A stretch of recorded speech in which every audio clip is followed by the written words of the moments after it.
Oh,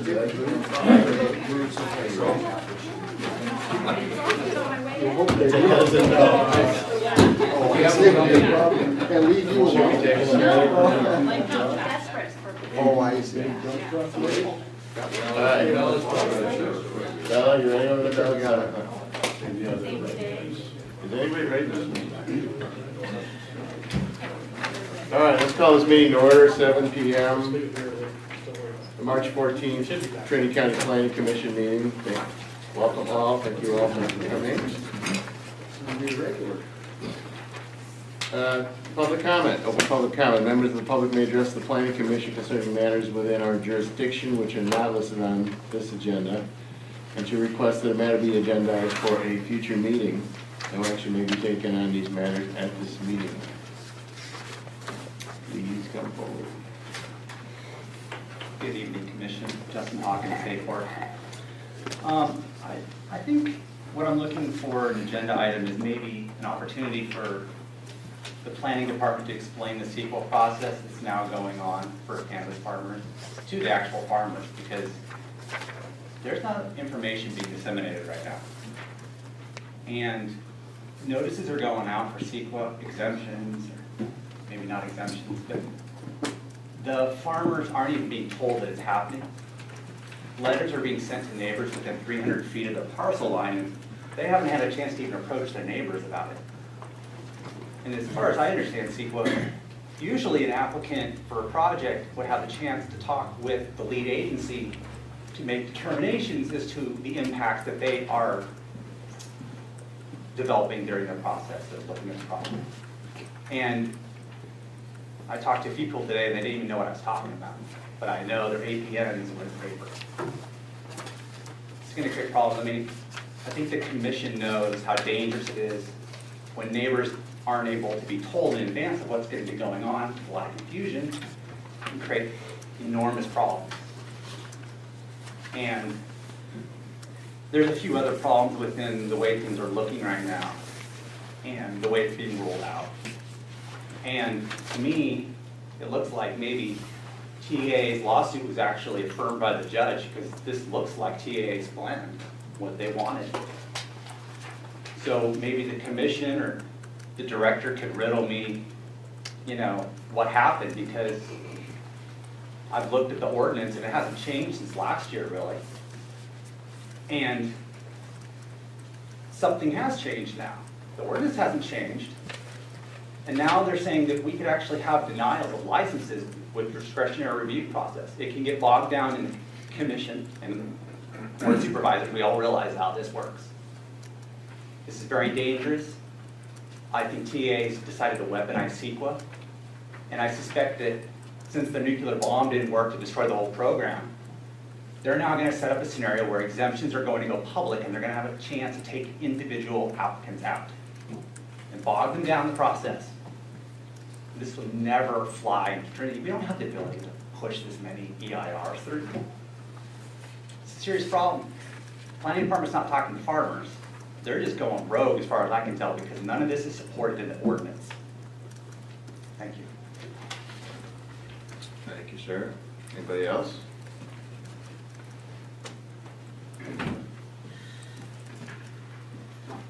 Hi there, Commissioner. I am Daryl Davis from Junction City. And I just kind of want to echo my brother right there, Justin, that this process seems to get more and more lengthy.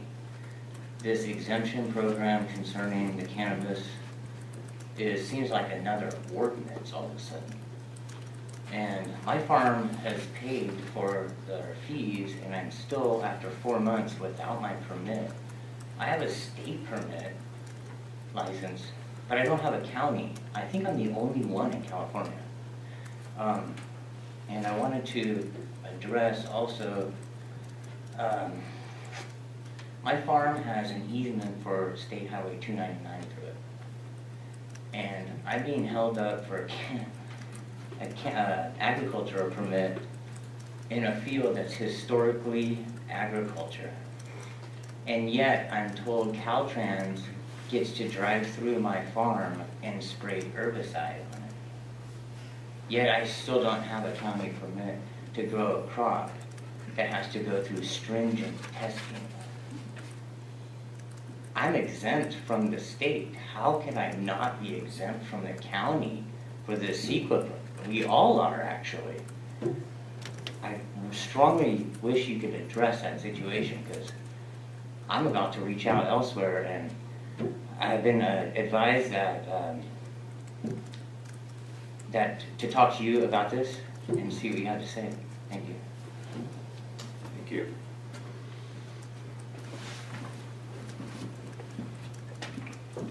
Good evening, commissioners, staff. John Brower from Junction City, and I agree with a lot of what the prior two speakers had to say, and I think that, and the commissioners need to be aware that the current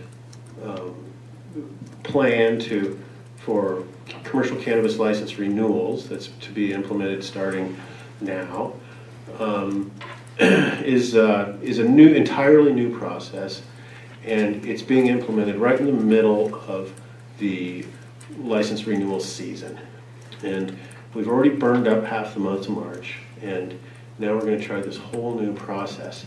And the TAA has told us for 2 years that they will challenge every categorical exemption on cumulative impacts alone. So I'm not sure why we're heading down this path when we just had a court validate strongly the statutory CEQA exemption that's in Mount Cursa until July 1st of 2019. It's the statutory exemption that the entire state has operated under for 2 years now. We just had a judge 100% affirm that. The judge called the complaint meritless. So now we've got this group that is already promised to appeal and sue the county again, much like some of these other fringe groups in the county that continue to sue. Like the guy trying to shut down the schools in Hayfork. Now, I think it's really important to take a moment and reassess this situation. The TAA motivation was never to protect the environment. It was to bottleneck the cannabis permitting process and make it impossible for folks to get local licensing in place prior to the spring planting season. We're in the spring planting season. And now we're going to start this whole new different renewal process. This seriously impacts our ability to transition our economy from the old black market to the new regulated market. This is a serious challenge to that.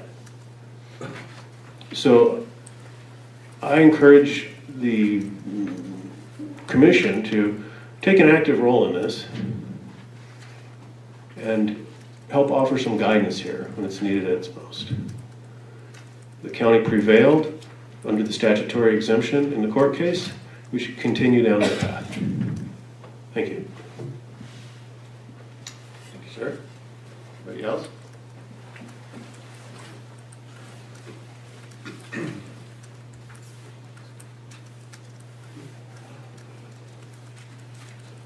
Everett Harvey, Weaverville. I'm not really sure what I want to say. I'm on the TAA mailing list, so I guess I'm a member of this rather diffuse group. The previous guy sort of got me up here because he said TAA is this, and it's not exactly that. I'm not against legal marijuana. I'm against the illegal things that cause damage. And by the way, there's a TAA meeting, I guess, towards the end of this month at the Baptist Church, which people are certainly welcome to come to. I'm going to go. It'll probably be the first meeting I've ever gone to. I wasn't aware of meetings before. But anyway, thanks. Sir? Can I speak? Sure. Thank you. Open public comment. I'd like to talk as well as a grower and a member of the community who has tried to play an active part in employing local people and inviting TAA and their group to come out to my farm. One of the things I did, I thought maybe I could win them over as a steward of somebody who was doing things what I thought was correctly.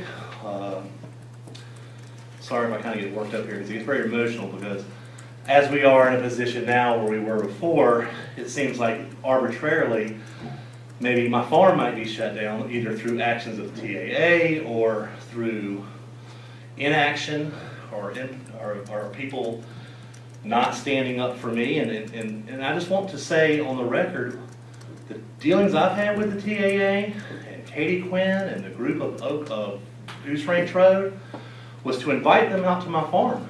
I said, we returned 130 million gallon water, 1860s water right. That water is run to water grass at the mouth of the Trinity River for over 100 years. We shut it off. My engineer told me that that saved 140 acre feet of water. We then put in for to use 3 acre feet of water. I thought this may impress somebody that seems to be concerned about the health of the coho salmon.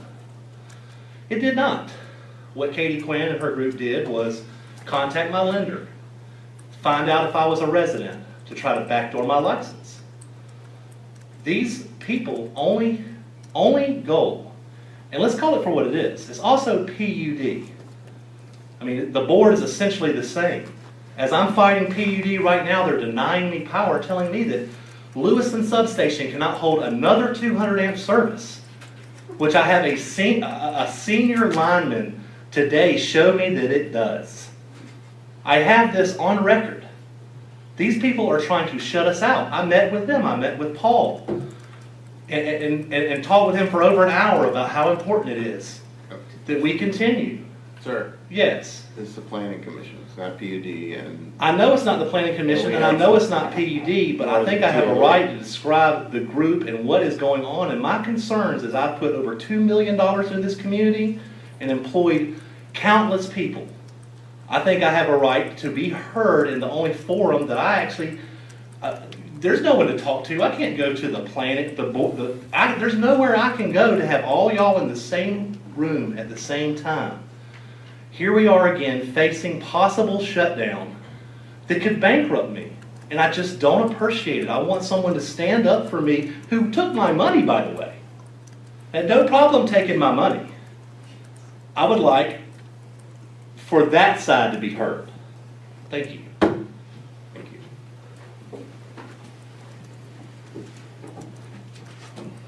Anybody else? All right, let's close public comment. Is there any, staff, is there any thought to education and changes in the process, CEQA changes, the way it's being handled, any of that to get the word out, or how has that been handled? We're trying to get all of our documents online that describe the process in detail, and we're finding that it is a somewhat detailed process and want to make that guidance material clear.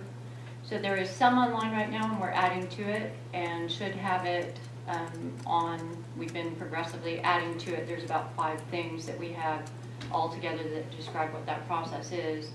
I think 3 are online right now, and another 2 will be posted by close of business tomorrow that describe what the process is. And maybe how it's changed, if it's changed. Pardon me? Sounds like if the process has changed, you can describe what's changed, why it changed, maybe. Is there something like that to explain what's going on? Do you want? So I don't think there's the ability for staff to put on a training or an education session on CEQA. Right. I think that the process may be able to be outlined in a little bit clearer format. And it sounds like that's their intent with posting the documents online, and hopefully that will clear up some of the questions. If it doesn't, it may be something that a workshop could be scheduled on. But again, the answers to the question would only be process, not actual. Yeah, I think it's the process confusion, I think we want to get that. The time We can do elapsed that. for the process. You Yeah. can't start a new process that I can't complete in time. Or more importantly, the staff do not have time to complete. Please, sounds like it'll be documented online, and take a look at that and see if it explains. Online doesn't give me my license, it takes a staff to issue a license. All right. You're changing the rules right before the permit's issued. The ordinance is online. Please, please. It's not in it. Another thing to be clear is the planning commission doesn't define the process. I appreciate it. It's an opportunity for you to express your concerns to the planning staff and so on, but we don't create the process, right? It's the land use underlying the ordinance is what this commission looked at. How the applications are processed inside planning, that's not a planning commission function. We can't tell them you gotta do it differently. That's not the way it works. So, all right, thank you.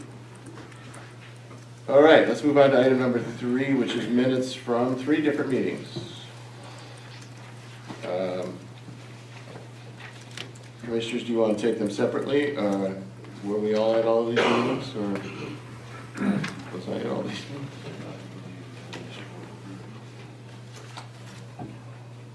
Dan was absent on 10, yeah, January 10th I was absent. So do you want, Let's do them individually then. all right, let's do them individually. December 13. I'll move to approve the December 13, 2018 minutes as presented. I'll second. Any discussion about that motion? All in favor, please say aye. Aye. Any opposed? Any opposed? Motion carries unanimously. The January 10 minutes. Looks like it was a short meeting. I'll make a motion to approve the January 10, 2019 minutes as presented. I'll second. We have a motion and a second for January 10 minutes. Any discussion on the motion? All in favor, please say aye. Aye. Opposed? Abstains? I will abstain. And the January 17 minutes.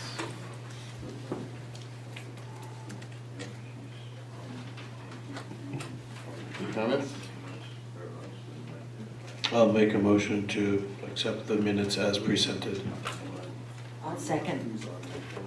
All right, thank you. A motion and a second to approve January 17. Any discussion? Okay, all in favor, please say aye. Aye. Opposed? Motion carries unanimously. And it brings us to old business. There being none, we'll go to new business. Item number 4 is a proposed amendment to the zoning ordinance for a moratorium on mass grading. This is a public hearing to hear a proposed amendment to the zoning ordinance number 315 for a moratorium on mass grading in the county. This is located county-wide. The applicant is Trinity County Planning. Staff. Good evening.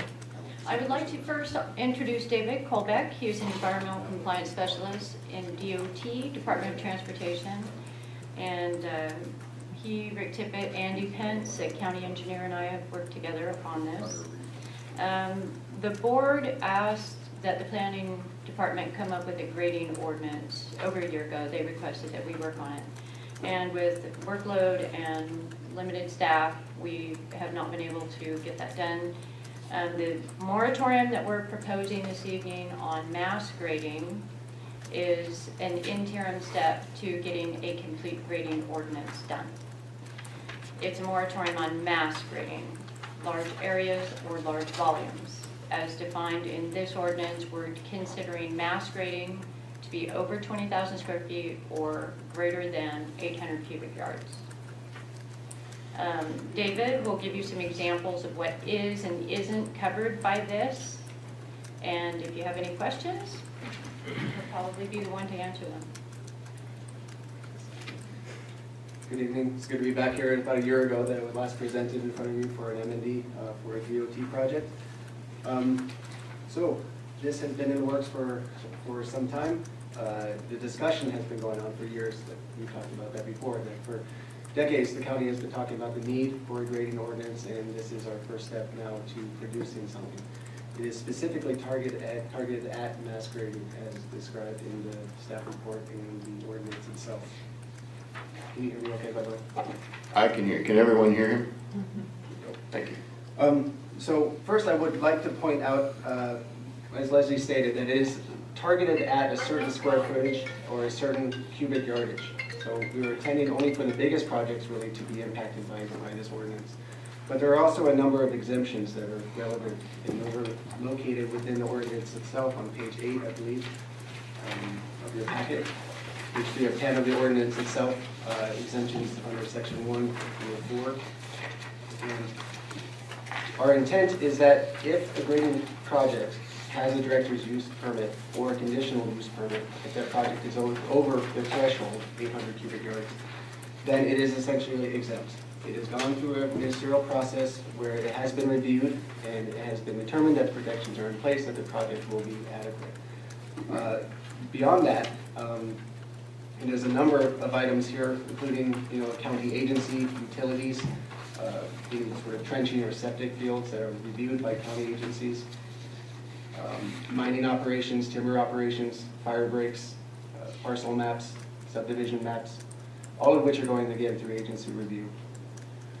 Existing roads is listed under K, as in if a road is already existing, it will not be considered mass grading because it is not disturbing as much raw soil, new soil, as a new road would be.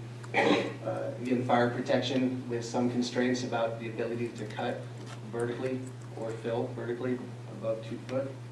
And then most importantly, I wanted to point out exemption M for agricultural practices, where again, the vertical 2 foot limit is set. If you're grading greater than 2 feet, then it should be reviewed through this permit process, through the director's use permit process. But if the project is covered by best management practices, such as a stormwater pollution prevention plan that's been developed by a qualified individual, QSD, then that would also be exempt.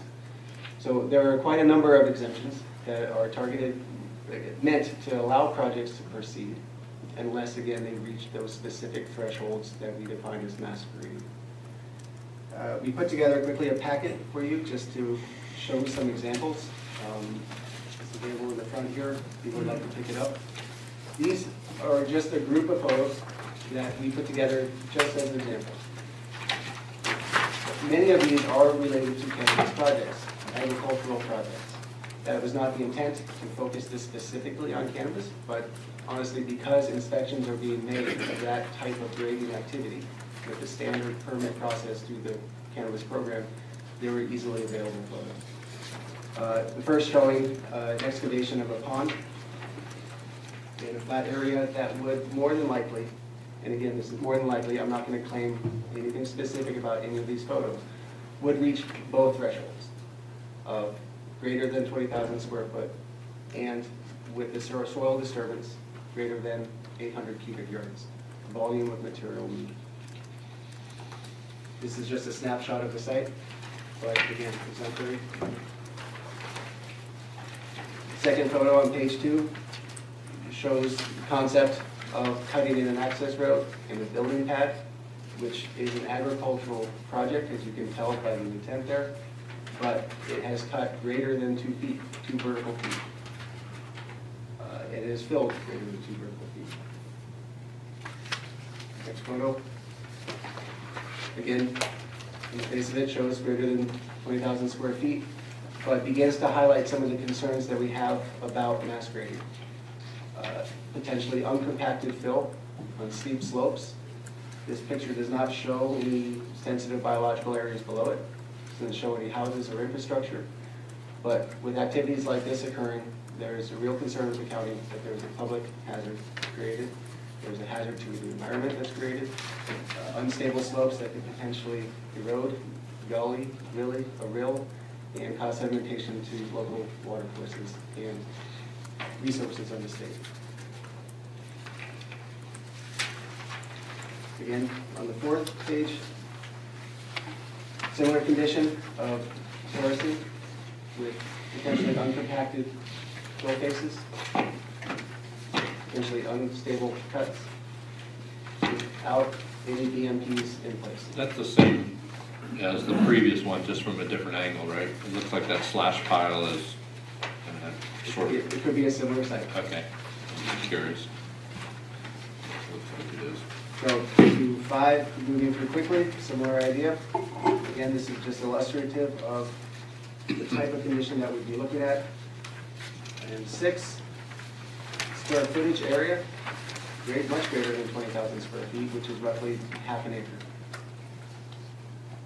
So particularly about this site here on 6 though, because it is apparently an agricultural activity, we would have to have some assurance that it is actually on a flat area. There's a chance that this particular site was not actually graded below 2 feet, so it could qualify as an exemption. But the intent of this is if you are grading more than that square footage, and you could be cutting in any part of the property greater than 2 feet, then you should just check with us to get a director's use permit if necessary.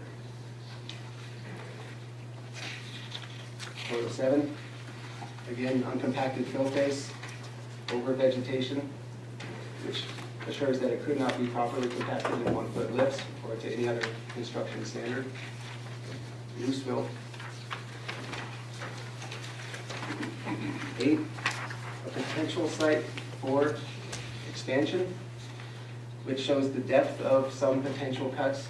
If this site were to be graded out to reach the 20,000 square foot area threshold, then the cuts that would be required would potentially be unstable. Again, construction standard could be 4-foot cuts as a maximum, and this would far exceed that type of stability factor. And I wanted to point out on photo 9 and 10, this is an existing road. And on a county road, such as this one here, an encroachment permit would have been required. That's already an agency review. It already would be reviewed, a permit drawn to the Department of Transportation, and the plans checked. So this would be exempt. If this was a private road, it would be exempt as well, because it's an existing road that doesn't require mass grading. But if it's greater than 20,000 square feet, then it could be an issue of concern. If this is, one example might be 13 foot wide, if it's longer than 1,500 feet long, then it's going to reach that threshold. So again, these are, in this particular photo on 9 shows some of the sensitive habitat that could be involved in these types of projects, and 10 would show again the potential for side casting, uncompacted fill faces, and damage to vegetation. So in the staff review on page 3, there is a list of examples, which again are just meant to be illustrative. These examples, you could go all day thinking about how this would actually come into play, but we tried to give a snapshot of what we thought would be most likely and how this ordinance would play out.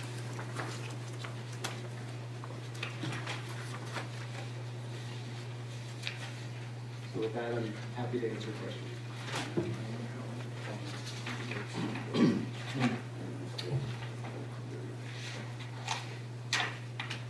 Moratorium to me means totally stopping.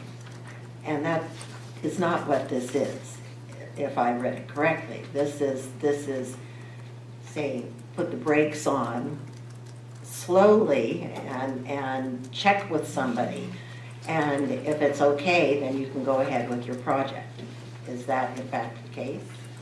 That is a way to characterize it, but I would point you to further in the ordinance itself, where if this ordinance is violated, if the moratorium is not held to, then there are penalties that are ascribed to that situation. Right, absolutely, I understand that completely. But like I said, a moratorium to me means that nobody can do it under any circumstances it's done.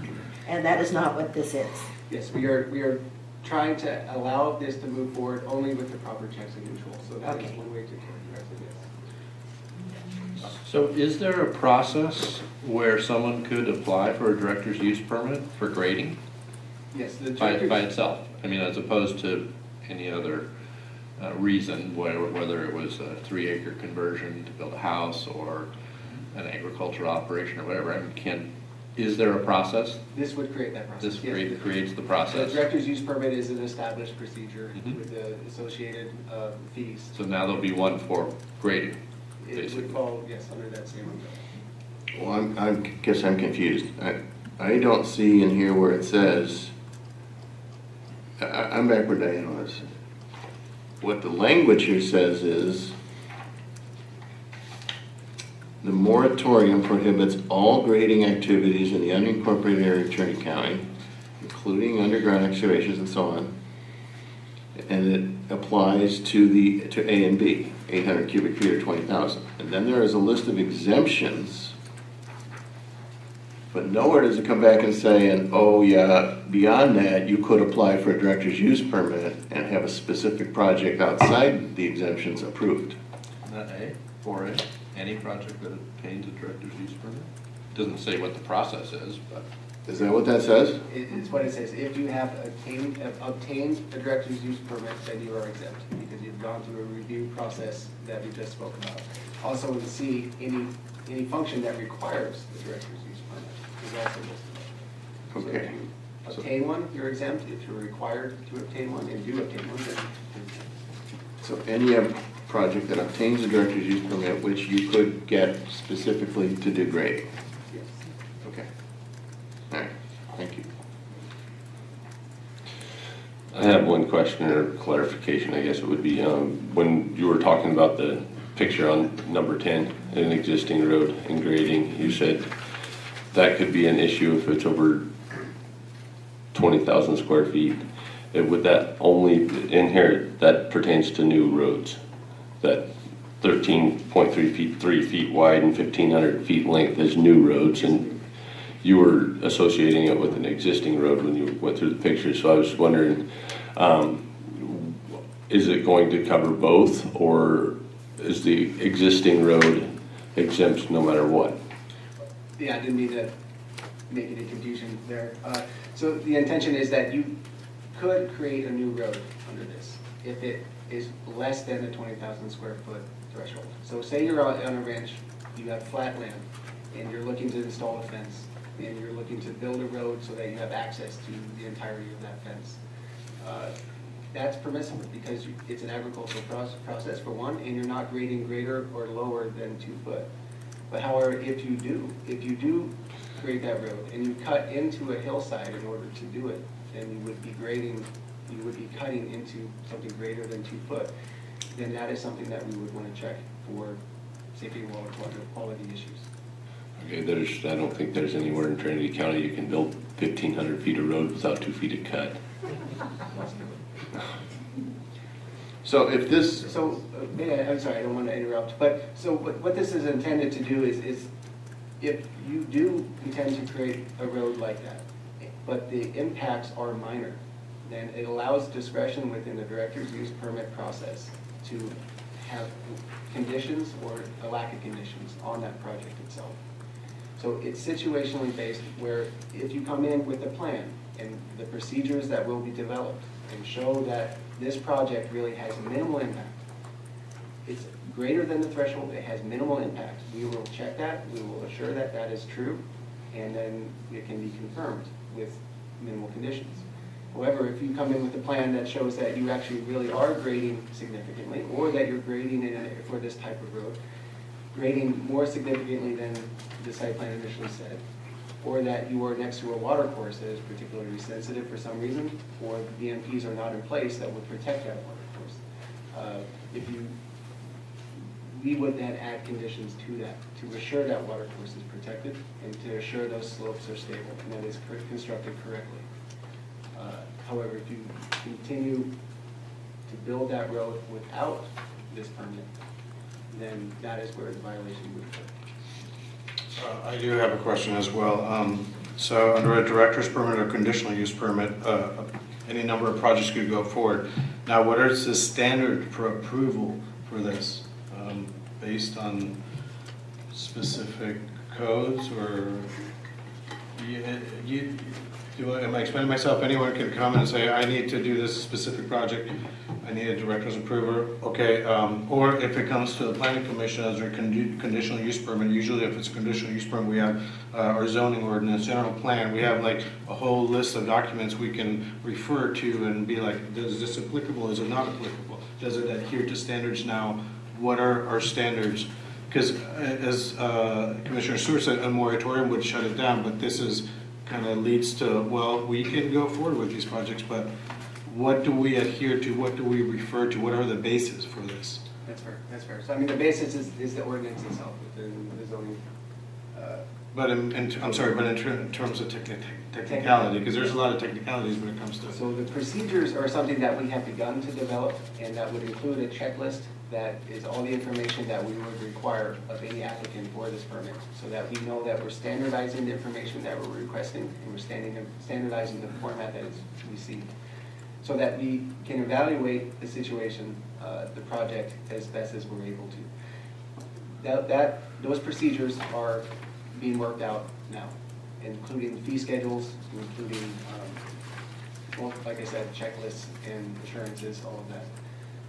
So that would be presented to the commission if it was available at the moment, but to be honest, it's not in its final form. But we have been looking at a number of different counties that have very similar types of checklists that standardize the application process more than the director's use permit is already standardized. So any applicant would know what we're looking for and know what we would be required. So, assuming we recommended that this ordinance be adopted to the Board of Supervisors, and assuming that the board agreed and they voted to make it an ordinance, and it had the second reading and it was still voted to go ahead with it, will you have all of that in place by then? Yes, yeah, I mean, that is the intent, absolutely. This was originally presented as an urgency ordinance, but taking the time to come to the planning commission, taking the time for those second readings in front of the board, yes, we're well on our way to developing those procedures, but like I said, they are not finalized to date. But yes, understanding that timeline, we would be able to work that out. Okay. Then it gets back to why is it called a moratorium? Because Yeah, they're basically exactly. establishing a Exactly. grading permit process, right? I mean, that's what you're saying, that by the time the second reading occurs, a process will be in place. And it's no longer a moratorium. Moratorium, if I could add to that, if I may, is really intended to stop projects from happening. We have been seeing, as is described in the staff report, quite a bit of grading over the wet season, given a number of different state laws that have come down that essentially have incentivized the need to grade during those time periods. But to be honest, the grading situation in the wet season has happened for a number of years.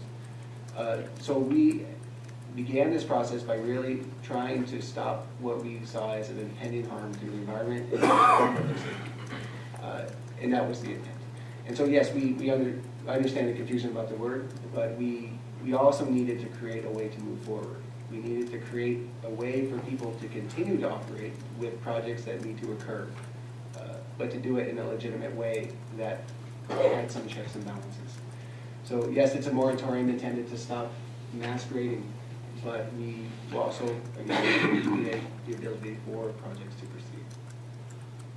And if I may, just as an explanation, this is a moratorium to prevent the unchecked grading, but it's not uncommon for a moratorium to have exemptions to allow projects to move forward. So it is overall a moratorium, and then you have a section of exemptions which provide some checks and balances to unregulated grading until the process can be completed and a complete ordinance put forward for grading.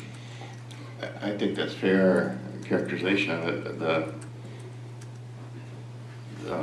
Commissioner Matthews' last point about if you're going to establish standards for a director's use permit to allow grading to happen, even in the context of the moratorium, you are effectively establishing a grading ordinance. Yes. And so you certainly going to have to characterize that as a temporary set of standards under which you're going to allow, but somehow the standards that, under paragraph A, that allow a director's use permit to be issued should also be in the spirit of the moratorium, somewhat restrictive, or you have in fact simply implemented a lot of words that focus one paragraph on go there and find out what the standards are for getting a grading permit. That's a grading ordinance. Well, I think that the ultimate fleshed out grading ordinance is coming, and I think that the ordinance at this point points out that the director or whoever does a review of this is going to implement best management practices that may not have been used in an unfettered system. So the moratorium is just a chance for checks and balances until a complete ordinance, which would have all of the data and information and checklists that you were talking about. So ultimately, trying to prevent the harm in the interim while they complete the ordinance. Okay, I get that. Not sure it answered my question. Any other questions of staff, commissioners?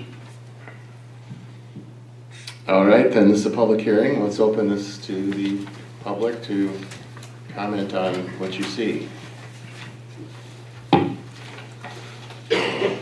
Joseph Bauer from south of Hayfork. I'm here tonight representing SAFE, which sent you some written input on this matter, and myself. You know, for 35 years, I've watched this idea of grading ordinance get kicked down the road. It's like playing kick the can for 35 years now. One board after another has declined to enact a grading ordinance. Well, I'm really pleased to see that we're going to make some progress here. It's about time. I just have two problems with this, and the first one is 800 cubic yards. That's 80 big dump truck loads of dirt. That's quite a pile of dirt to be a trigger. I would really recommend that you lower that to 80 yards. That's still 8 of these big dump trucks load of dirt. That's a pretty big pile too, but it's far more acceptable than 800 cubic yards. So I would ask that you make that change. And the other thing is, I think that we're so close to a grading ordinance, I think you need to strike this idea of moratorium. The staff has done a really good job here. They've given you more whereases than you'd ever need to justify an ordinance. And you have, reading through this several times, I think there's a lot in here that would control what's gone on here. And if any of you doubt the need, I would really urge you to go to Trinity Pines and drive around for an hour or two and see what's happened there. And by the way, an awful lot of that has happened with people that are not licensed. They have a bulldozer or an excavator, probably never done dirt work before, but they've carved up Trinity Pines pretty severely. The impacts from that will be felt downstream in Rattlesnake Creek for years and years. Anyway, I think that this is so close, I can't see you putting the staff through this whole process again in a year when you think you might have a little more information. I think you should recommend to the Board of Supervisors, with a little tuning up, especially in the permitting and enforcement phase, that this is the ordinance that you need. You don't need to go through this all over again. So let's strike the word moratorium and mass grading. It's a grading ordinance, and I think that's what you should send over to the Board of Supervisors. Give the staff a couple weeks to tune up whatever they think might be lacking here, but send a recommendation for a final ordinance. Let's not kick this can down the road anymore. Thanks. Thank you, sir.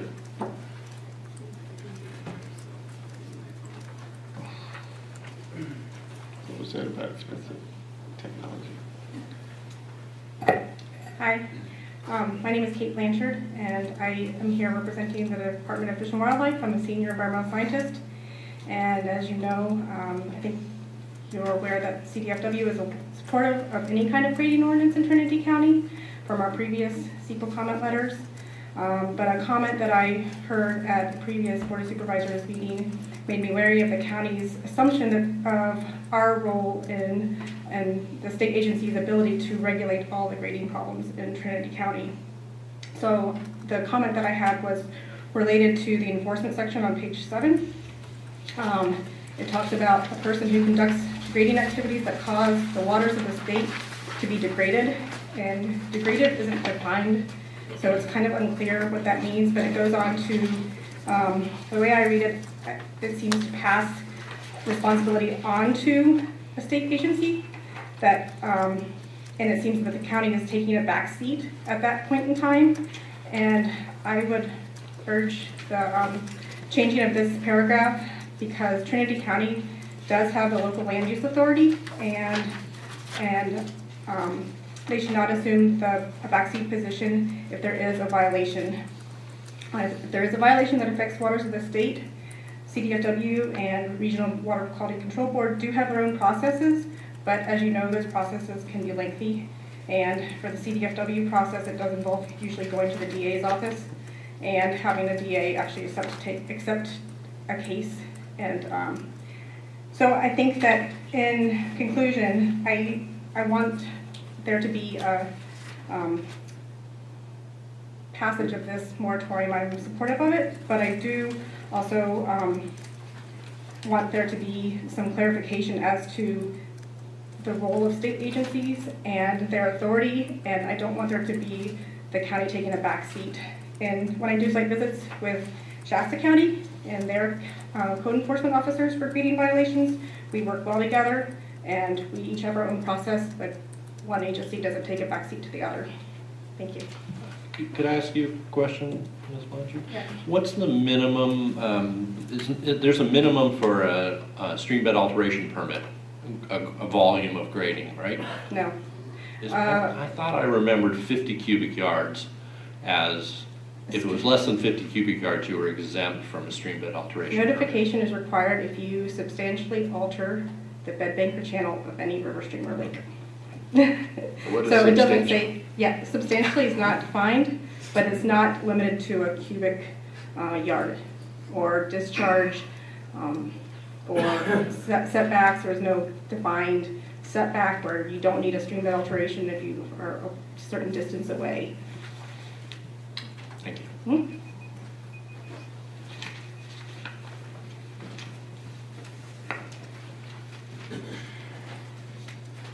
Good evening, Commission. Justin Hawkins from Hayfork.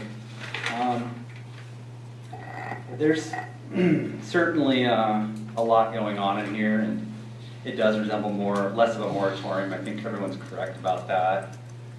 I would be concerned, though, to the Commissioner's point of view, to be, approving the document as it stands. I think we don't know how it's actually going to play out within the county's process.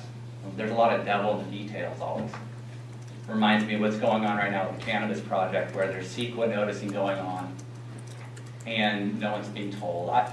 I really feel like whenever I go into the planning office, they're really nice people in there, but they're just completely overwhelmed and undertrained, and it's a mess. And I really don't know how the county's going to handle this process, to be honest with you. I think we need to have something in the county, but frankly, how are we going to handle this? We can't handle stuff as it is. I'm not saying we don't need a process for this, but I'm concerned about the staff being overwhelmed. I also noticed, and you guys mentioned the talk that if you get a DUP, then this doesn't apply to you, as I understood it just now. And the way I see the new cannabis process, not the ordinance, but a process working with the CEQA notifications, it sounds like I'm on a director's use process for any of the cultivation licenses. So I know this is targeted at farmers, the illegal farmers particularly. I did bring it up here, but I believe it's picture number 6 that has the large flat with greenhouses on it. I actually am 99% sure I know whose place that is. And what's interesting about my friend's place is that he had a SWIP and a construction general permit through the state for that site. So that's a site example of what should be going on. And that's actually what you see there is what they're talking about getting here, a QSD certified SWIP. And I believe that's the plot with all the greenhouses on it. So I think that, we need something here, but I'd like to know more about the details before this moves on, because I think that there's an urgency in the matter that after 50 years or whatever, I don't know if the urgency is tonight. Thank you.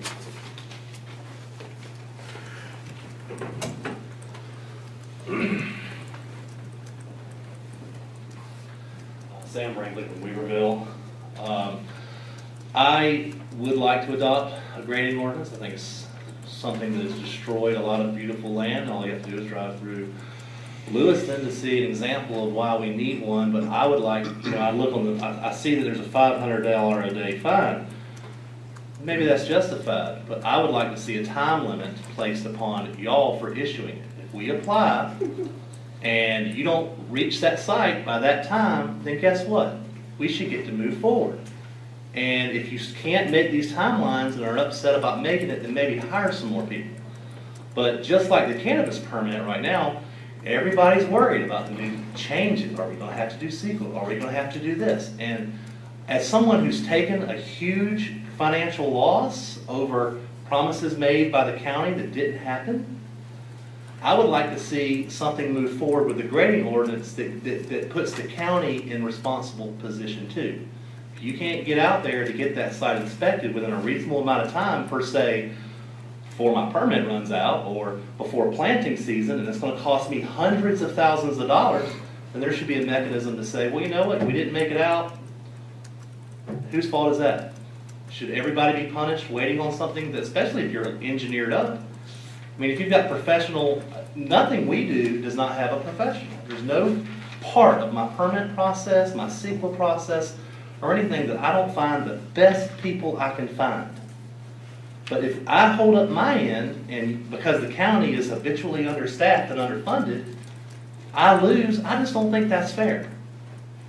That's what I have to say about that. Thank you, sir.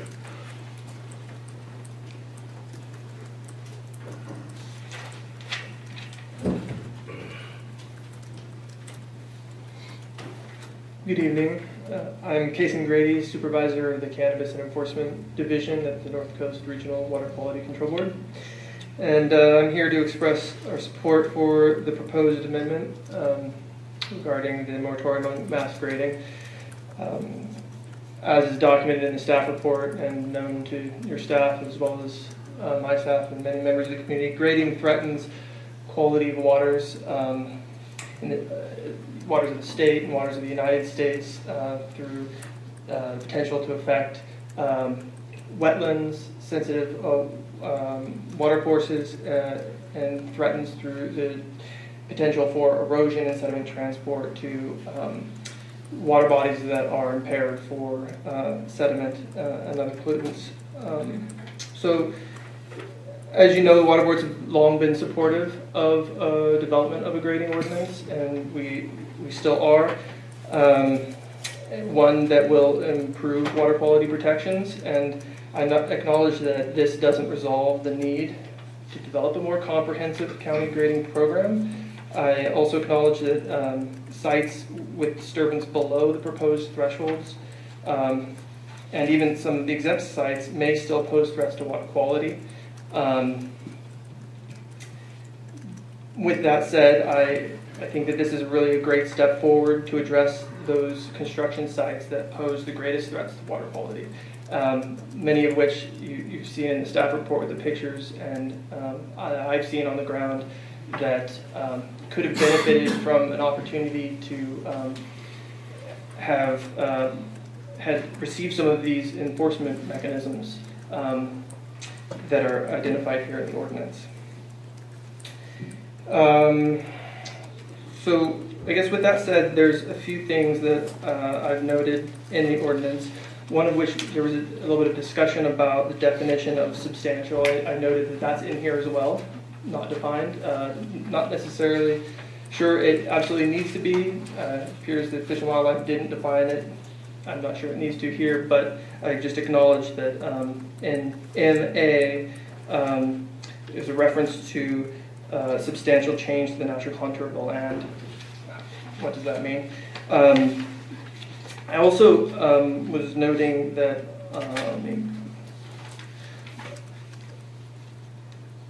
that the moratorium applies to these size thresholds, of which, reductions could, there would be a greater benefit to water quality. It's smaller thresholds, but, this is a step in the right direction.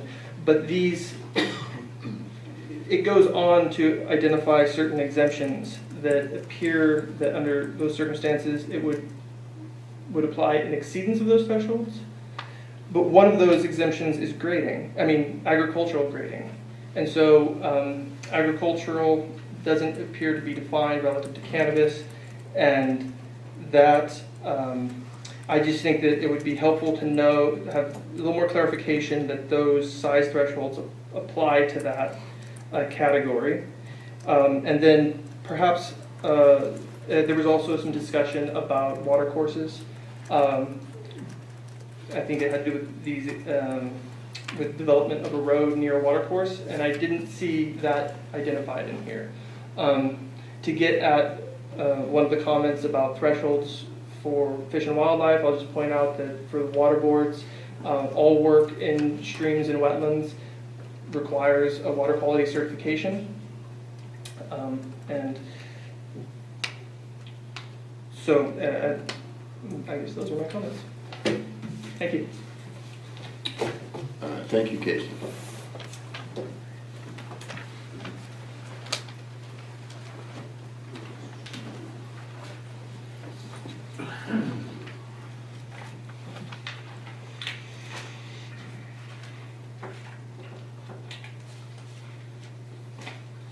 Hello, members of the Planning Commission.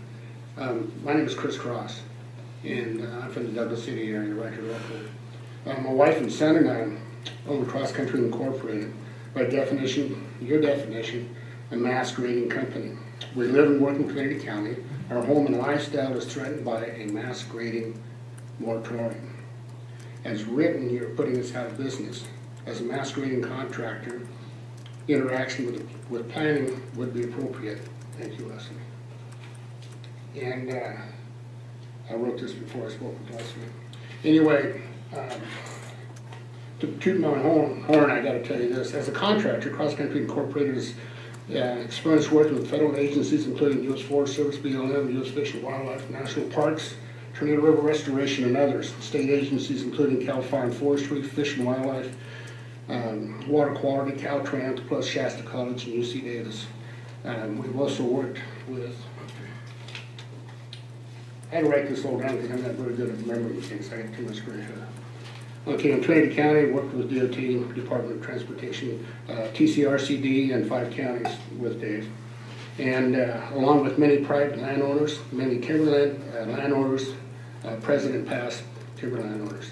Cross Country's projects are generally on erosion control, including but not limited to landform restoration, road improvement, culvert upgrade, rock harming, riprap, bridge move, placement, new road construction, road removal, and active stream channel and stream work. And that's where we have to be, because we do have experience in that. Okay, a grading ordinance would be good for Trinity County. I've been behind one. John Bauer mentioned it. I think he might have a couple days on me. I've only lived here 45 years, so they still consider me a young timer. The grading ordinance would be a good idea. I just remember the old failed attempts. It seemed like it never did happen. But anyway, a moratorium as stated is bad. Affecting all projects along with those you wish to control. Not all contractors work pot farms as a primary source of income. Okay, and then I got some points of interest I can go through on your moratorium. And I don't know who actually put it together, but get started here. I did agree with was paragraph code 4, page 2, item 4. And it says the county's relies on state federal agencies, and it states that they're ineffective and inefficient. On many of the projects, especially on private land, I am well looked after. There are agencies that pay attention to everything I do. And we do get visits out in the field. We do deal with fish and wildlife. We do deal with CAL FIRE on a fairly regular basis. And all our stuff that we do for the timber companies especially goes through the process, make sure everybody's notified and the proper permits are pulled. So that, I must be one of the few in the county, yes, the other people don't get it. Okay, and then the other thing is enough time to thoroughly and adequately review. This is paragraph 5, page 2, item 4. Enough time to thoroughly and adequately review, study, and revise the county laws, procedures, and fees. Okay, and it goes on, and so contractors can go broke waiting for your new rules. It looks like you got quite a few more to put together, and I'm sure there's other examples to follow. You shut off the contractors, that's a big segment of the population of Trinity County. They're gonna get restless. So, and So that's your time. my time's over with. Okay, there's a bunch of other stuff I wanted to address. I also wanted to address some pictures if that's possible. I have a personal interest in it. You can leave pictures with the staff. Look Bill up, please. What's that? You have pictures to leave with the staff? You can use mine, use time if that's. Right here, possible. you can use my time too. Chris has You can have got a an good incredible time, amount of uh, experience and wisdom in this. He should have all the time he needs. Thank you. It's up to you guys. I'll give you another minute, please, go ahead. Okay. Go back to where I was. Okay. The thing of it is, you've got a DUP and a CUP, there's no threshold on when you move from one to the other. Okay? The other one is what contractors go broke, is another one about putting the rules together. And again, another one, staff develop a grading ordinance while contractors go broke waiting on it. You have to realize that when you shut it off, you shut off a lot of things. Exhibit 820, going into details, you can read that. And the number 22 on page, whatever that is, just one of the whereas. And then timing, it goes on about getting a use permit, paying fees and everything else. It doesn't give any timing. It was mentioned earlier by another person, I go in to get a permit, I've got $1 million worth of equipment sitting around. The permit's not issued. What do we do? Lose your ass. Okay, there's a M, an agricultural meeting that I disagree with, A and B. And then there's a state time limit on a moratorium, I believe. I think it was stated in the newspaper a few weeks ago. If you do have a moratorium ordinance, then there's only a limited amount of time it can be in effect. Excuse me. So there's a, you've got some confusion. An urgency ordinance there is. Oh, urgency ordinance? Yeah, this, Okay, then I misunderstood that. yeah, there's no process or going from a DUP to a CUP mentioned in here. This is not an urgency ordinance with a time limit on it. Some of the things you're calling up aren't actually in the ordinance. Some of the points you're making are very apropos. Okay, I was trying to be in a hurry. Appreciate that. Can I ask him one question? Okay. You said that you don't agree with M, the agricultural grading. Mhm. Why is that? Oh, it's really, I built road. I've got a few miles of road under my belt. In Trinity County, it was mentioned earlier, to make a less than 2-foot cut, unless you're doing it in the middle of the airport, is difficult. You just don't find that kind of ground in Trinity County. 2 foot. Yeah. Thank you.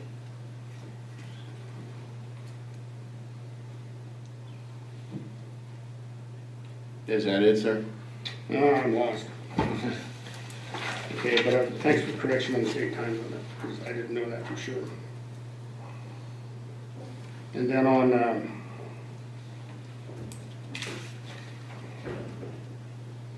okay, state rules differ with this one here. There was one in here, and I can't find it right now, but it talks about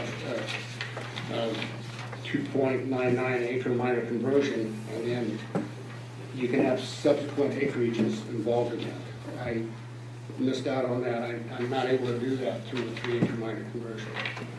It's only the 3 acres, the 2.99. And that's about it. The pictures I'd like to address under a different forum. I'm very familiar with some of these pictures and what happened on them, because I did it. I don't know if you'd let me do that or not, it's up to you guys. Well, I think these are just examples of the sort of activity that they want to have under the microscope when it happens again, so. It was. Well, that's good. It was under 3 agencies plus consultant, registered professional forester.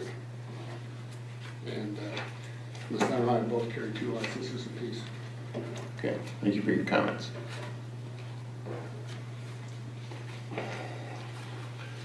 Does anyone else like to make comment at the public hearing? I'll make it quick. I tried to cede some of my time to him. So you have 30 seconds. Okay. Briefly, I think there absolutely needs to be a time limit for the planning department to consider a director's use permit or conditional use permit for grading. I think, I don't know, 20 days or something might make sense, but there's got to be pressure to get quick turnaround time on these. And if they don't get approved in a certain amount of time, then it needs to be considered granted. If it's not a priority for planning to get the work done. They're seriously overwhelmed in every way right now, and they really need additional resources just to do what they're doing. It's unreasonable to expect them to perform miracles. And one thing in particular I would also like to have you look at changing is the emergency work section. That if you're doing emergency work, that you have to, the scope and necessity of the work on the next full working day after the onset of the emergency situation, the person performing the emergency work or landowner shall apply for a permit within 10 calendar days of commencing the grading. Director may order work to be stopped or restricted in scope based on the nature of the emergency. The nature of our Trinity County emergencies is fire and flood. So maybe instead of the next working day, maybe it could be as soon as practicable, or as soon as you can, as soon as possible. I mean, the Helena fire, I was stuck in there for 13 days, and a lot of guys were moving a lot of dirt with their bobcats and equipment, and helped save Weaverville from getting that fire. And so there's great need for emergency work, from time to time, and it's unreasonable to expect that to be permitted the next day. I think it's awesome that Case and Grady and Kate Blanchard joined us tonight. They have both done huge work to help protect our environment in lieu of especially all this recent cannabis stuff. And cannabis is mentioned so many times in here, it should probably be called the cannabis grading ordinance. It would have been nice if we had something like this when the mining and logging was going on. Mining is apparently exempt. Perhaps they could be included too. Thank you.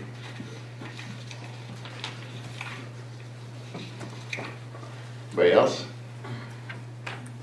One more.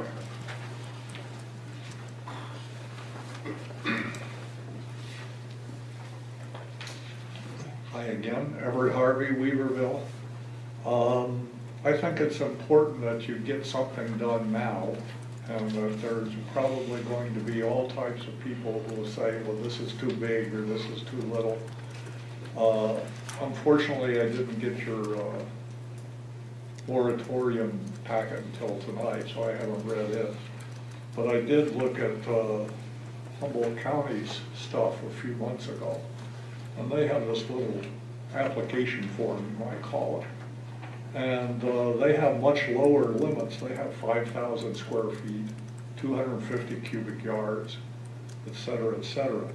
But this also is very understandable, and somebody wanting to do grading can deal with something that's very understandable and has to fill out things and check boxes and sign it and stuff like that. And I know you're working towards that.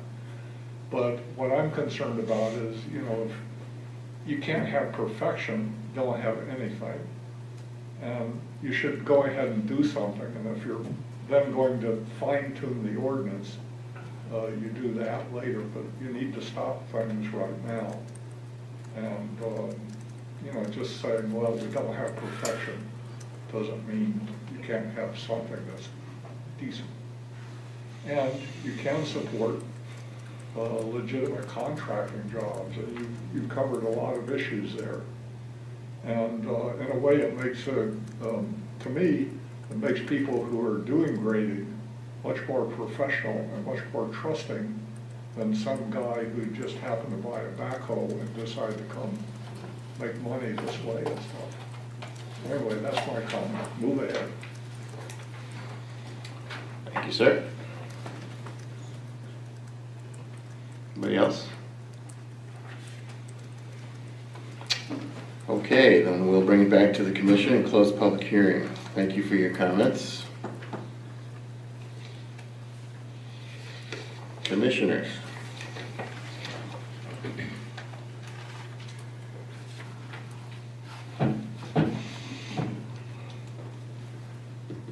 How would you like to approach this?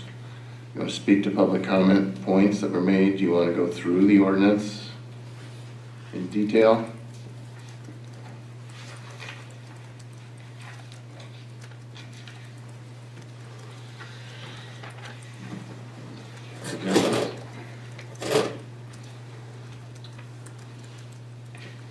No suggestions.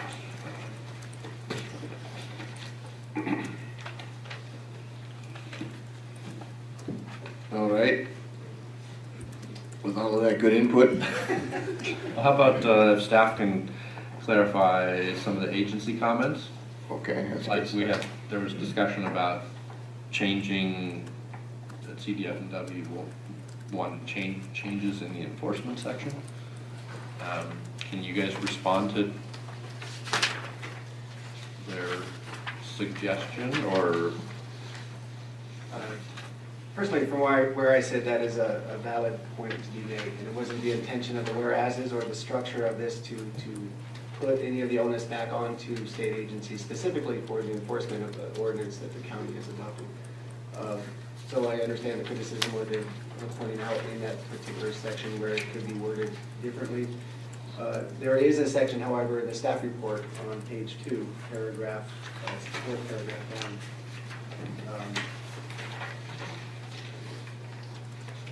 And it's meant to highlight that the state agencies are not actually able to get to all of the issues within the county because they are funded from the state, their offices are located outside of the county. So the onus should be back on the county to actually regulate and enforce its own grading policy in this particular case. I hope I actually picked up the right section. I just want to acknowledge that we had considered her point of view in her statement. So what you're saying is that the language under three, Page 7 to 10. Page 12,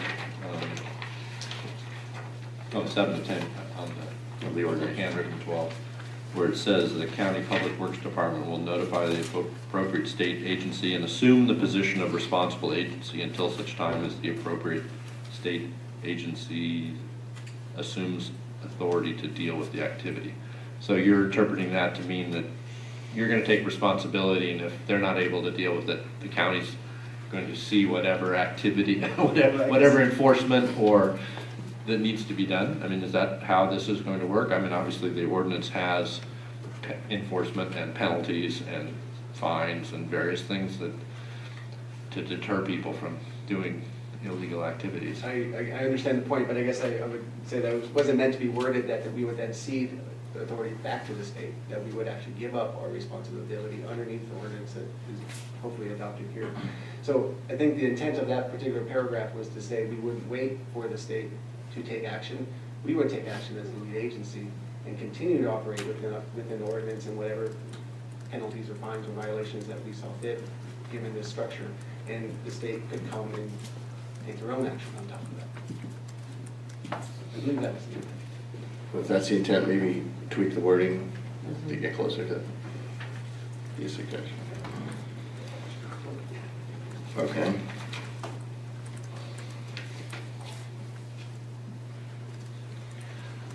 The issue of the size of the moratorium trigger of 800 cubic yards came up a couple of times. Do you have comments, Commissioners, on the 800 cubic yards or the 20,000 square feet being the threshold of the moratorium? My question is for staff, where did this threshold come from? Why 800 cubic yards? As we heard from comments from the public, Humboldt County has 250 cubic yards. Just out of curiosity. It's a great question. It's a number that we had worked amongst ourselves in the definition of mass grading. So looking at the most problematic sites that were causing moving the most material, we were trying to find a way to quantify that as what the real problem was. This is not intended to be a grading program. It's not intended to deal with a lower threshold that would get down to 50 cubic yards or 80, or what any of the other counties have been able to do, whatever the municipalities, whatever issues they're dealing with. That would be more of a programmatic type approach, where you have tiers, you have stages, you're dealing with those relatively small amounts in particular locations for particular reasons. The reason that we stuck with 800 cubic yards was principally because that would allow some operations to occur. It would include some heavy equipment operation that would be for whatever purpose, building a home, housing pad, subdivision, access road, any type of heavy equipment activity. But once you set that threshold, then we would want to look at it because it's a mass grading consideration. So I hope that answers that question. It was a number that we did go back and forth on, that we settled on this one. We would be happy to entertain comments from the commissioners if you wanted to change that, if this were to proceed to the board. But I want to reiterate at the moment that, the more likely threshold is going to be the 20,000 square feet. That is going to be triggered more often. But that threshold still allows for grading activities. It still allows for the development of new sites, any particular size underneath 20,000 square feet, no matter what the vertical cut is, as long as you don't get to 800 cubic yards.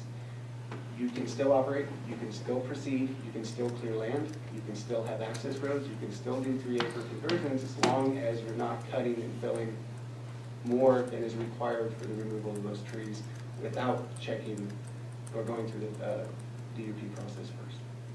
Hope that clarifies that. Yes, thank you, Mr. Colvick. My question to staff would be, how is the county going to know when that threshold is reached? If somebody doesn't apply for that DUP and just goes and creates a new flat, how will the county know that the threshold's ever been reached, and how will the ordinance be enforced? To me, the initial problem was with the out-of-control marijuana that moved in, not the legal guys, but it's just the guerrilla grows, if you want to call it that. None of them went through any permitting process. And in that, they still wouldn't go through any permitting process. So it would, to me, it's another after-the-fact issue where you can you're not permitting, you're not preventing anything. It's just, you can find somebody after the problem's occurred. That would be my problem with it is, are we actually going to stop the bad operators, or are we only going to slow down the guys that are actually trying to do their job right and go through the process correctly? That's fair. So there's two questions in there that I've heard. The second one being stopping the bad apples, essentially using a stick here in this case, and that's related to the fines and the fees that are associated with violations of the ordinance. We set that limit at $500 a day, I believe, just because we understand that grading is one of the particular situations where it's very difficult to remedy.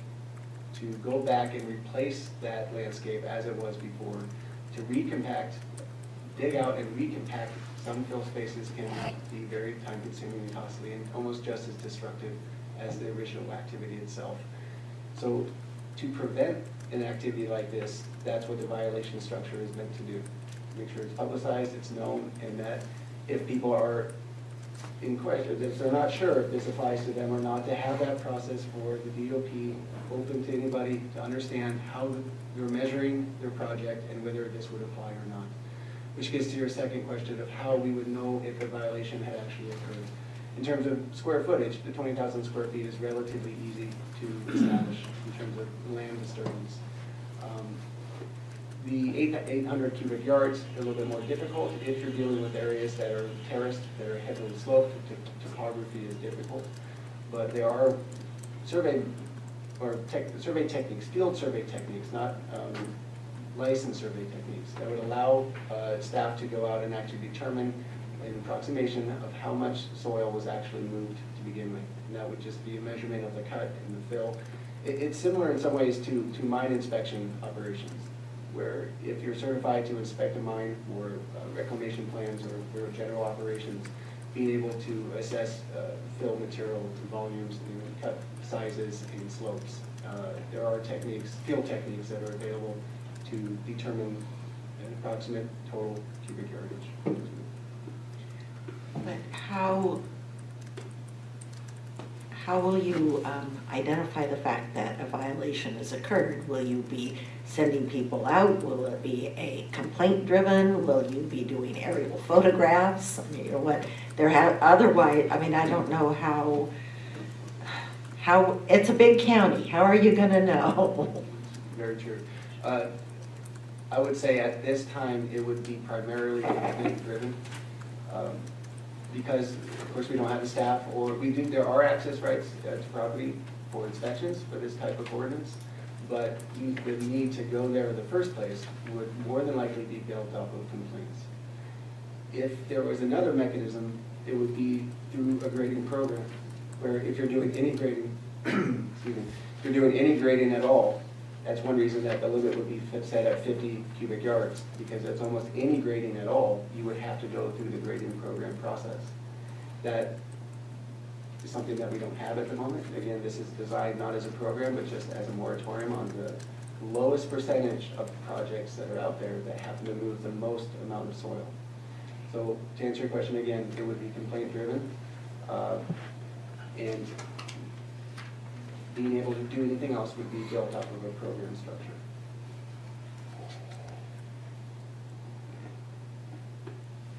So one comment came up a couple of times having to do with the time it takes to get the permits. And related to that was the impact on the dirt moving industry, contractors.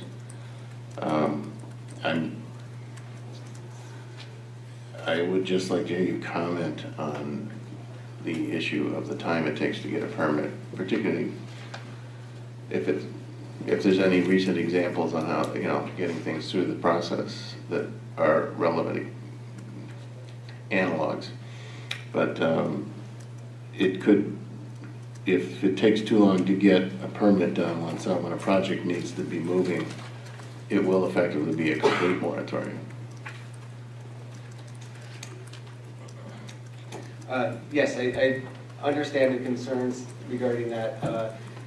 One comment, I understand Chris Cross, he has worked very well and very hard over a number of years, and one project that I worked with him, he did a very good job.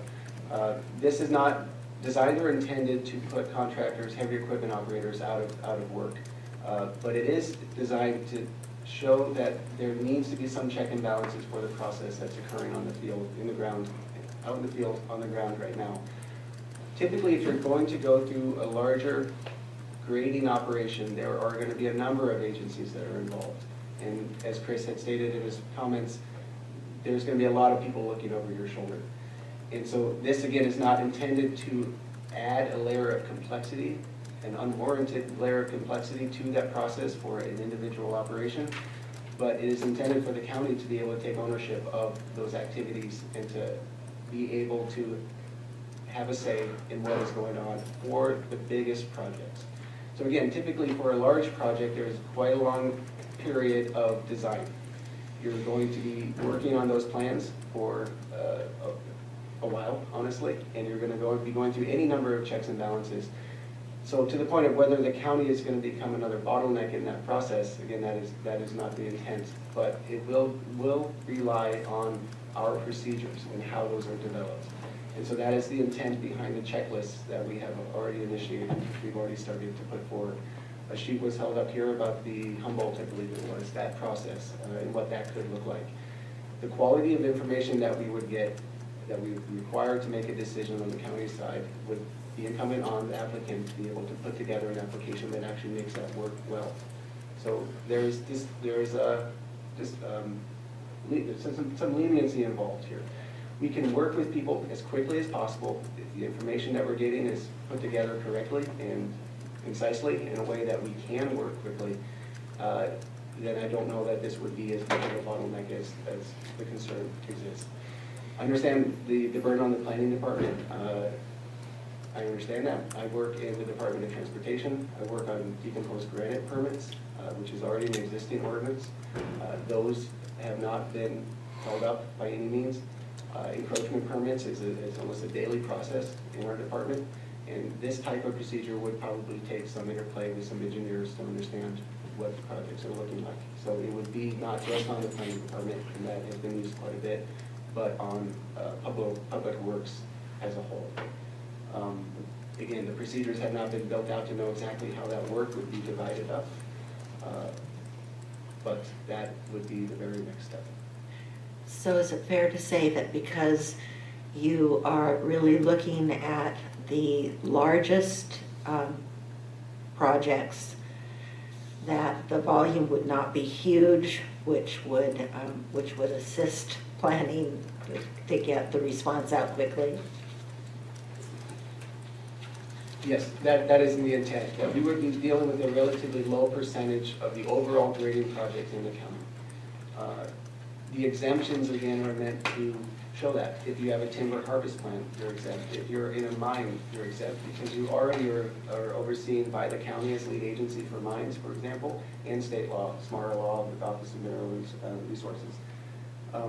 There are restoration plans that are already in place for those types of operations. Fuel breaks are already controlled, basically by CAL FIRE state agencies, as well as some county oversight where encroachments are concerned. And whatever jurisdiction is appropriate, again, given Fish and Wildlife's comment earlier.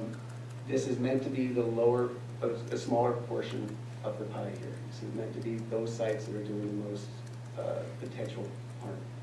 But aren't regulated in any other way, right? Because if any project that's regulated any other way is exempt, right? Mm-hmm. Yeah. Well, correct, but I would say that these are not regulated by the county right now anyway. So that's what we're looking to do. And any project can proceed if it gets a director's use permit, where the conditions of BMPs and so on will be applied.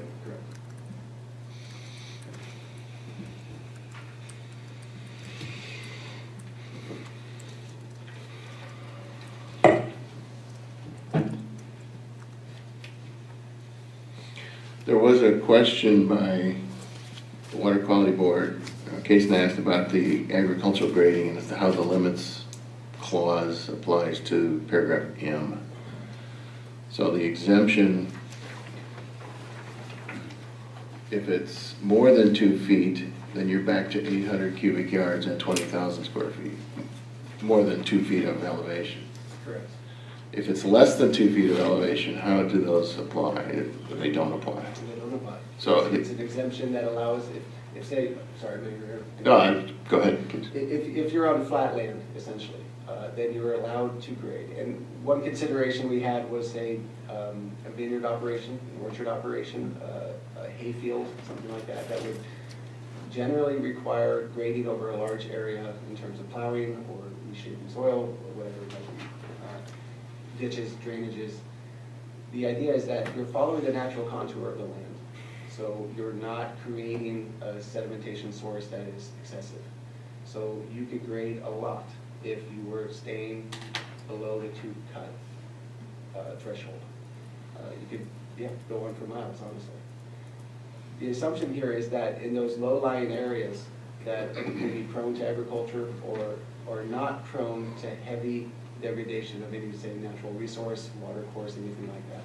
However, if you're in a steep area, steep terrain, which I understand that we have quite a bit of that in the county, that is where construction standards typically would apply in terms of cut and fill and compaction, soil stabilization, again, resource protection, where there need to be, or often, a set of BMPs that are designed specifically to stabilize soil so that it doesn't create a public safety hazard or any other critical resource.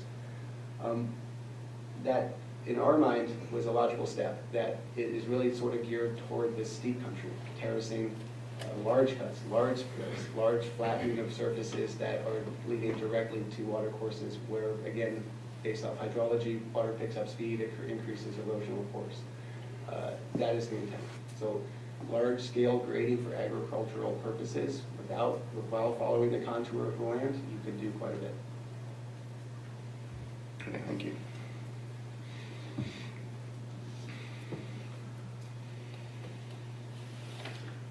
So if someone is getting a permit from the regional board for the development of cannabis, commercial cannabis operation, this wouldn't apply to them, right? Because it's another governmental agency that has their own regulatory framework. This would still apply. It would still apply. Yes, if you go over the thresholds.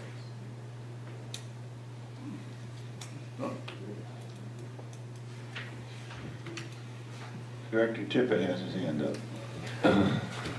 Thank you. Sorry, they tried to lock me away from the mic. Just two things, or a couple things I wanted to add. First of all, yes, David was right. The plans are, for the most part, going to be processed through engineering because it's engineers that have the license, proper licensing to check the data and to verify the erosion control that's established. Most of my engineers are QSDs. Pretty sure I have the right initials. So they have the ability to check those plans and get them moving forward. So it resides over in engineering. There was a question about what were the references or what are the standards that we hold to, and that was outlined in section 8, which was the one where it listed hazards. And essentially, they are somewhat, they're not necessarily quantified, but I've been with multiple jurisdictions where they have these rules and, you know, they'll say so much dirt, but what I've learned over time is when you pull up to the violator, it's not a question about the violation. It's very, very obvious that you have an issue. And those are the sources or projects that we're trying to target through this moratorium, is the ones that create the issue or create the disturbance that are so excessive that needs to be mitigated right away. And one of the ways that it would be noticed also is, you know, we have cannabis inspection programs, and what we will have is people make observations and see that unchecked grading is going on somewhere, and they know that there's no plan with that, and we'll follow through and red tag it. And then there's other requirements. If that property's red tagged and they continue to work, there's some ramifications for that that are significant. So there are some processes in place to deal with that. Any other questions? I have a question for you. Yes. There was a question about the next full working day under emergency trading. How would you apply that? Well, one of the things that you can also do, you can always pick up a phone call, and we have, you know, there's a lot of requirements that we have where when we are in emergency work, we have to notify within 24 hours. Either we have to notify OSHA or we have to notify their Office of Emergency Services. And most of them are all handled by phone call. Here's what's going on, this is what we're doing, and we'll get back to you with something real soon. But it's at least letting us know that that activity is going on, and if it requires staff to go out and monitor or take a look at it, it provides that opportunity rather than us discovering it during the situations going on. It's most likely, like they said, it's going to be a fire or a flood, and we're most likely going to be out there, and it helps to always know what other people are up to when we're out there trying to do what we need to get done. My issue with that is the providing of photographic evidence within one day. I'm not sure that picking up the phone in the midst, sure, you can pick up the phone and call and say, you know, my land is flooding and I need to do whatever I need to do with heavy equipment to you know, protect my home or whatever. And, but they're not necessarily going to be able to provide you with photographic evidence. Okay, I could go with if enabled or if able to provide that. You know, I would like to see it as soon as possible, but we can have some flexibility on that. You can text a photo with your phone. Yeah, you can, but Except in the forest where there's no cell coverage. yeah. So I guess the second part of that, Rick, is the person has to apply for a permit within 10 calendar days from the commencement of grading. I mean, if the activity that you're doing in an emergency would require an engineer or a sediment control specialist or whoever, you're not going to be able to get a set of plans together in 10 days. So is the permit process going to be tiered somehow, that you apply and then you've got a certain amount of time to actually get your plans in? Because I mean, 10 days never happens in my world. one of the things in Trinity that we've always operated on, and it's tough to operate this way, but we have operated on a lot of times, it's what we want to know is that you're in there working on and getting things rolling. And that's what we're looking for is a established application that provides for something for us to follow through with the process. So when we're asking for them to be in with an application, that's what our intent is to get them to come in and start getting things rolling, and so that we're on record and we have essentially the baseline of what they're doing. If they're making progress, we will never stymie an important project as long as it's making correct progress and they're doing the things that they're supposed to be doing. On that emergency stuff, we're still talking about a 20,000 square foot threshold before would be required, aren't we, under this ordinance? Yes, You would have to all those thresholds still apply. But, and then at the same time, if we did have like the wildland fire incident where towns threatened, I don't know anybody who's ever taken a dozer and went out to a fire line who wasn't then commandeered by the Forest Service and stuck in a fire camp for the next 14 to 28 days. How at that point would you be able to apply for that permit? Firefighting activities are an exempt activity in this thing. What it really is intended for is someone who had cut in a road and all of a sudden now it's all slipping away and it's going to cover the highway and roll into the creek.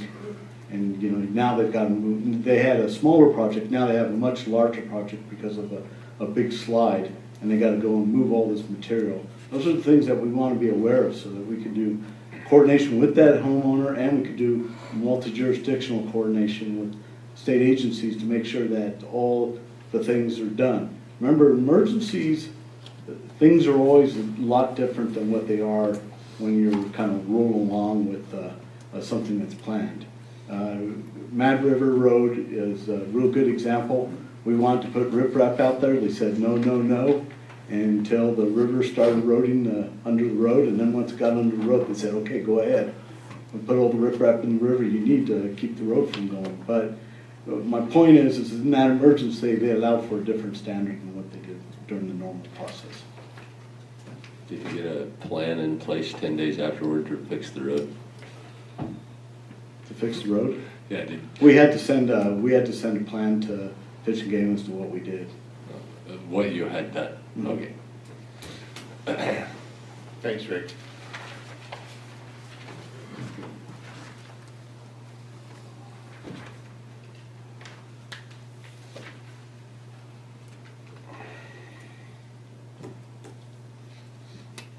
comments or thoughts or questions?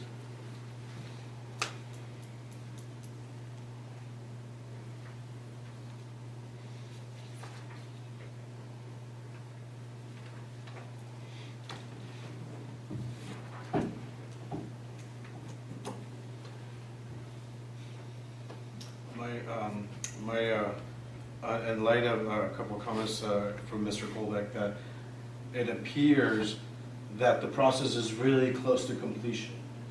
It seems like that a checklist, as Commissioner Stewart indicated, okay, so if we pass this, it'll go to the Board of Supervisors, a couple more meetings, and it can potentially, at that point, from what I understand, the specific standards and you know, the checklist for whatever, whoever the applicant could be in place.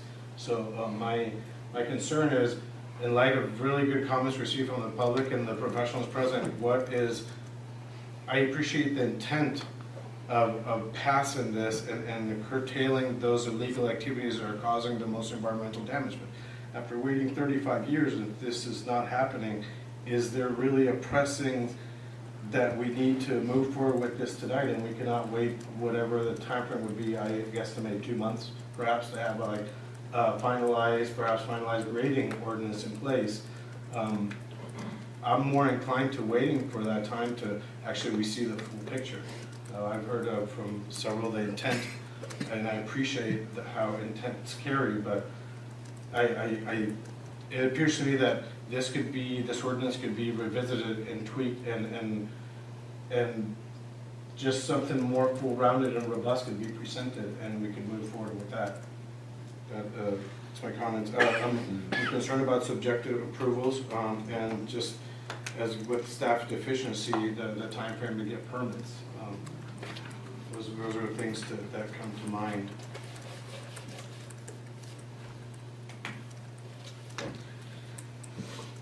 I think, you go ahead. I was just going to say that I don't think staff has really proposed to have a complete grading ordinance in place in a couple months. No. This is really just a very small proportion. Exactly, it's an interim. I would assume that when they do bring us a grading ordinance, it's gonna take more than 2 months of us Yes. bantering back and forth before we can ever agree on it. So if I may, Yes.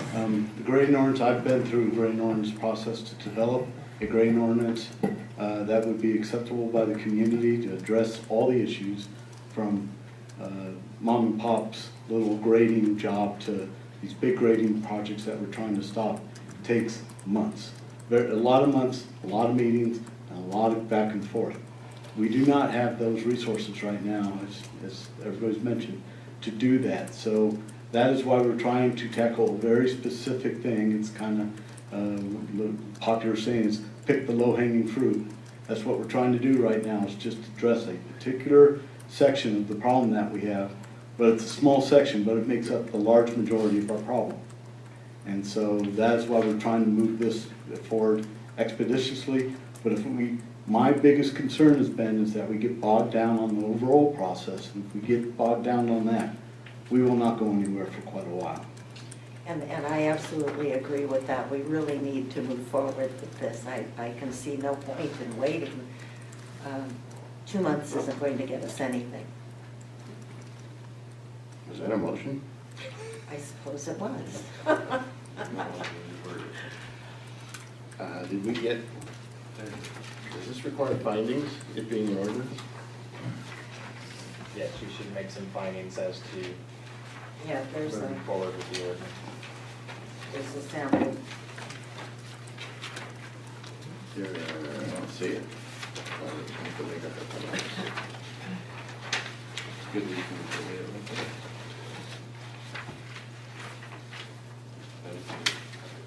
I mean, I had a whole list of whereas. If you agree. So are there any findings written? Findings and declarations should be the whereas section. Yeah, that's what I figured. Just Okay. include all those in your motion. And that's what I thought I would I do. want to see if you go horse. I move that we propose, let me see, just a second. I move that we recommend to the Board of Supervisors that the approval of this item to limit the environmental degradation and threat to public safety that results from unregulated mass grading, with all of the Exhibit A findings and declarations as presented by staff, and with slight changes in wording regarding authority for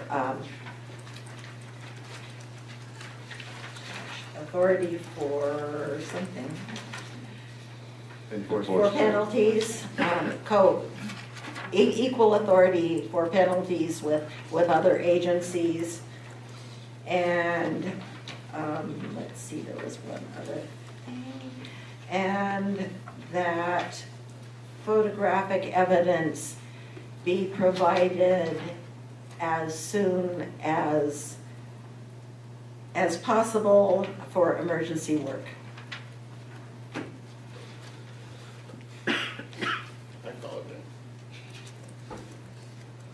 It's a good thing, something.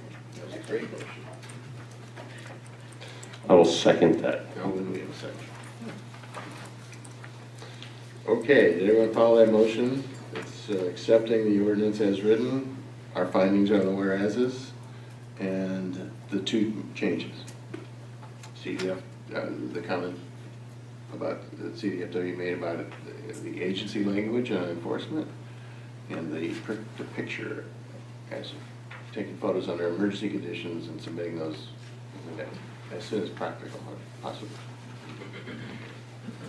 I think that right? Yes. And that's what you seconded. Any comments on that, commissioners?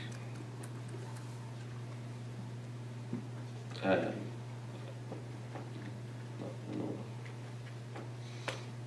Is this a roll call? Bella, would you do a roll call? Richard Ford, Aye. Graham Matthews, Aye. Mike McHugh, Aye. Dan Frazier, Aye. Diana Stewart. Aye. All right, thank you, staff. That was a tough one.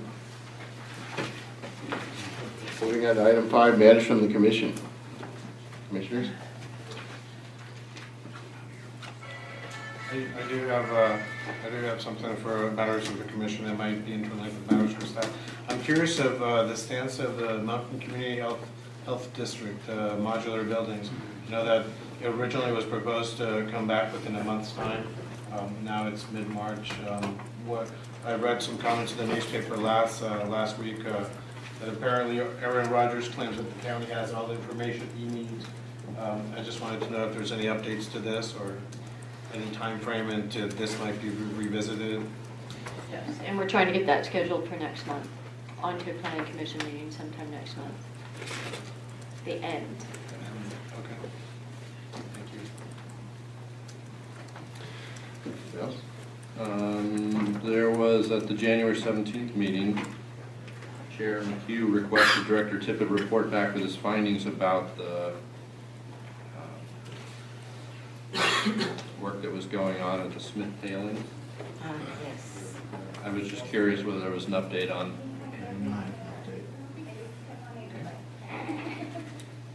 You still gonna do that? Yes, I will. Thank you. Sorry, we had a couple big storms in between. Oh, there's always something. They're doing work at Smith Taylor's. I was just wondering if staff had any ideas on if we're gonna be visiting the K housing issue anytime soon. I'm still getting a lot of questions about that. Actually, I wanted to go back to Smith plat because I know that David has been working on that quite a bit.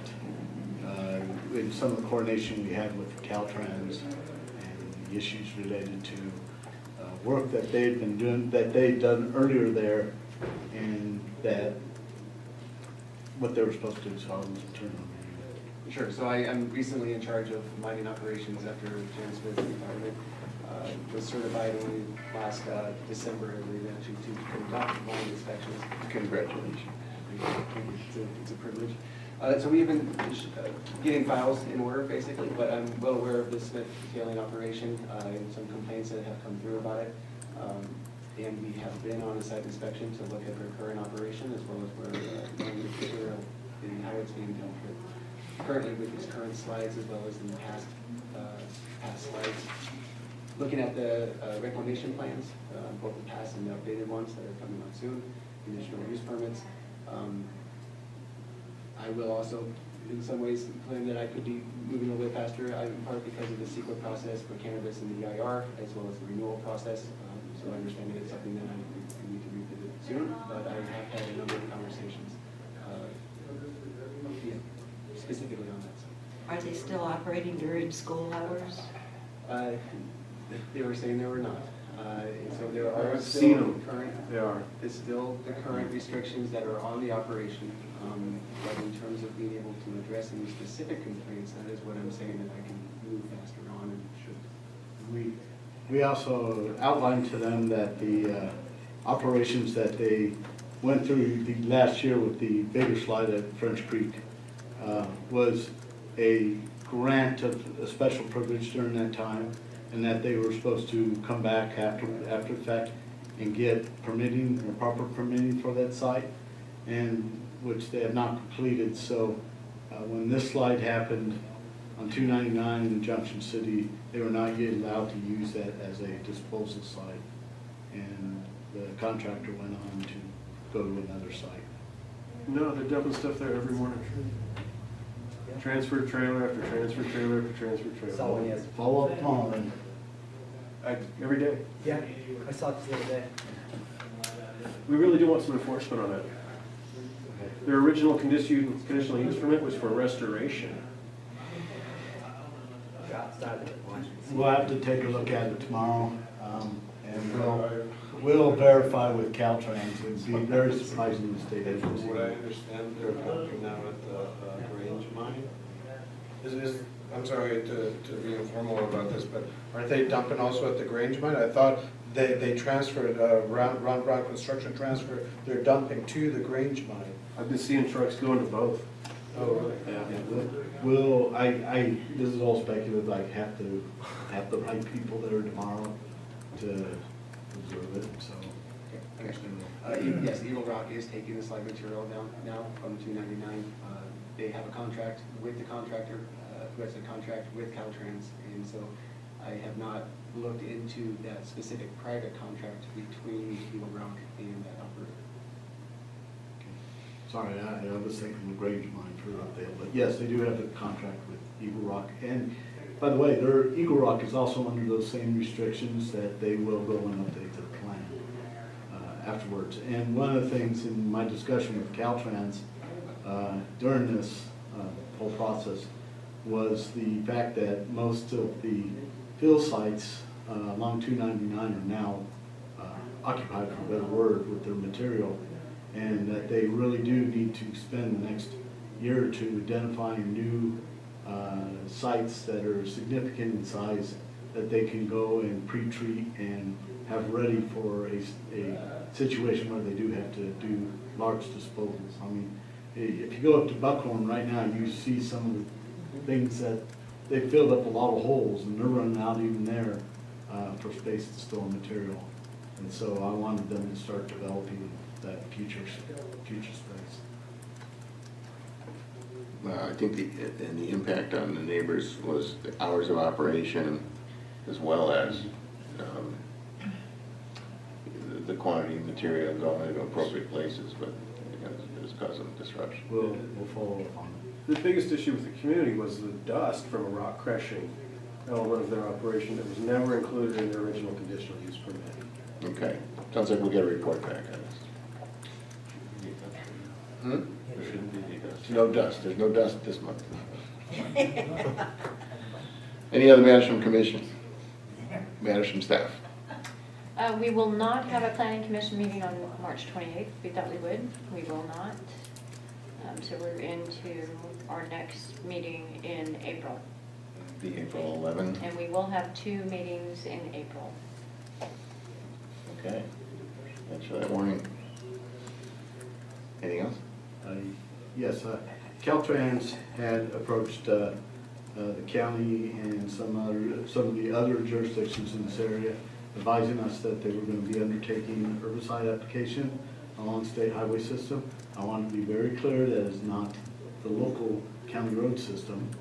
We have no intentions or no proposals on that. But the board had an update during director's report the other day and had provided direction back to me to introduce or have the Caltrans environmental staff and the deputy director, and the ones that are putting this together, to meet and have discussion with the weed management area committee.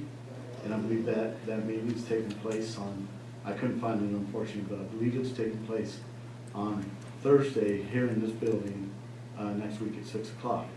And then what the board asked me to follow up with was that Caltrans would hold a public workshop where they could receive input from the public and possibly coordinate with some of the things or suggestions to the community that they want.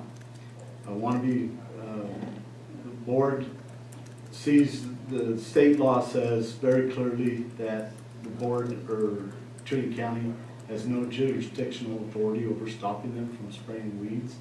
So there's really absolutely nothing we can do, but we do want to make sure that we introduce them to the people that can provide input and help maybe change the spirit of what they're trying to do and you know, work to make, for better words, to have things work better. So, Good luck.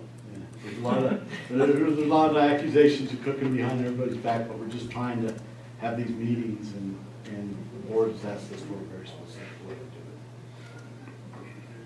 Thank you for taking that. I think with that then, Director Tippett never answered if we have any kind of date for revisiting K-housing. Oh, type K housing? Yes, it's, again, with the housing element and the general plan update. And that's something that we really intend on getting underway. But we have to get staff on board. And right now, they are in the process of hiring a new planning director and building director. And so our hope is that through that and through anticipated salary, we did a salary survey a couple years ago, and we want to find maybe some parity, that we would have a better salary to attract more people. But right now where we're at, as far as staffing, we're augmented by outside consultants in order to get things done. Isn't the housing element due this year? Yes. We're not going to do it this year, though, are we? My priority is the jail right now in cannabis, so. well, I think the last one was that time.